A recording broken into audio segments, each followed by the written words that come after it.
안녕하세요. 일본 꿀팁 베트남입니다. 어느덧 10월도 중순에 이르렀는데요. 정말 나이가 한 살 한 살 들수록 시간이 빨리 가는 것 같습니다. 저도 나이를 먹어가다 보니까 앞으로의 걱정도 좀 되고 향후의 미래는 어떻게 설계해야 될지 이런 관심도 많이 가져지게 되는데요. 추석 연휴에 유튜브를 보다 보니까 방송인 김영철 님이 하시는 글로벌 한인기행 해가지고 베트남 이야기가 나오더라고요. K마켓이라는 곳이었는데 베트남에 거주 방문하셨던 분들은 다들 한 번씩 들어보셨을 만한 브랜드입니다. 한국 상품을 주로 놓고 있는 한국마트라고 보시면 되는데요. 뭐 롯데마트나 이마트와 다르게 대기업이 아니고 현재 스타트업으로 시작한 기업이어서 좀 특이한 점이 있습니다.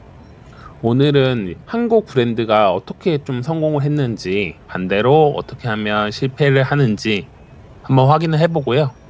앞으로 저와 구독자분들은 어떻게 미래 설계를 해야 되는지 한번 고민을 해보는 시간 가져보도록 하겠습니다. 출발하시죠. 오늘 제가 알아보려고 하는 브랜드는 K마켓이랑 두끼 그리고 뚱보집이라고 하는 브랜드인데요. 모두 약간 식품 관련된 쪽이긴 해요. 주로 한국계 관련된 상품을 판매하는 곳인데요. K마켓 같은 경우에는 한국 식품 유통하고 소매 매장으로 결합한 모델입니다. 그래서 B2B 유통 사업으로 시작을 했다가 재고 누적이 생기니까 이거를 풀려고 B2C로 진출한 좀 특이한 케이스예요. 그러니까 물류업을 하던 곳인데 B2C까지 넘어간 거죠. 리테일까지. 하지만 두 가지 브랜드의 차이가 있다고 생각합니다. K마켓 같은 경우에는 베트남 사람들보다는 한국인을 위주로 타겟으로 잡고 성공한 케이스라고 생각을 해요. K마켓에 따르면 전국에 100개 정도 매장이 있다고 하는데 이 매장들이 전부 다 한인들이 많이 사는 지역에 모여 있습니다. 호치민, 하노이, 다낭 혹은 지방 도시들도 공장이나 아니면 관광지 위주로 많이 들어와 있거든요. 결국에는 이제 한인의 그 시장 파워를 보고 들어오는 거라고 보시면 될 것 같아요. 가격도 우리가 생각하는 것보다는 꽤 비싼 편입니다. 그러니까 현지 분들이 사기는 좀 버거운 정도의 가격이라고 보실 수 있을 것 같아요.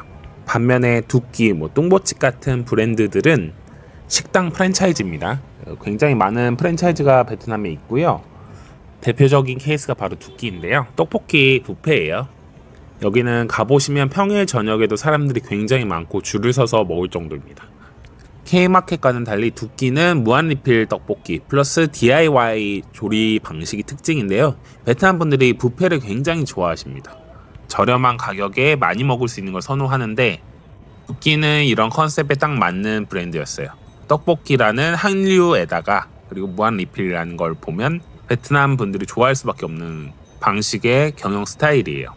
베트남 로컬 브랜드가 무한리필 뷔페를 하는 곳도 있는데 이런데도 가격이 보통 한 30만 동, 40만 동 정도 하거든요. 한국 돈으로 2만 원 하는데 두끼 같은 경우는 7,500원, 8,000원이면 먹을 수 있습니다. 그러다 보니까 이제 어린 친구들도 많이 오고 가족 단위로도 오고 연인끼리도 자주 찾는 그런 장소가 된 거죠. 그리고 두끼 가보시면 이게 진짜 떡볶이인가 라고 싶을 정도로 다양한 게 많습니다. 막 치킨도 있고 감자튀김도 있고 국수도 있고 떡볶이 외에 면 이런 것도 많으니까 꼭 떡볶이만을 먹으러 가는 건 아닌 것 같더라고요. 특히 두끼가 똑똑한 게 해외에서는 본사가 다 관여를 안 하고요. 마스터 프랜차이즈 방식이라고 해서 각국 사업자들이 좀 현지화할 수 있는 이런 방식으로 많이 접근을 했습니다. 이런저런 이유로 어쨌든 두끼는 굉장히 성공을 해서 베트남 내에 베트남 젊은 친구들이라면 다 한 번쯤 들어보고 가본 브랜드가 된 것 같아요. 그래서 저는 베트남에서 사업을 할 때는 딱 두 가지로 그냥 나눠서 생각을 하거든요. 한국인이 할 수 있는 거는 한인 대상으로 하는 무언가 비즈니스가 있겠죠. 그리고 두 번째는 현지인들 대상으로 하는 그런 사업이 있을 겁니다. 종류는 많겠죠.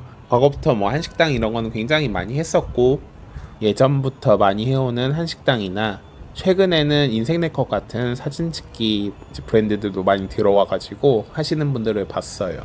대부분은 타겟을 한인 대상으로 잡거나 혹은 베트남인들 대상으로 잡는 거라고 보시면 좋을 것 같아요. 이런 기본적인 컨셉을 잡고 어떤 아이템을 연결할 것인가 이런 게 좀 중요한 것 같습니다.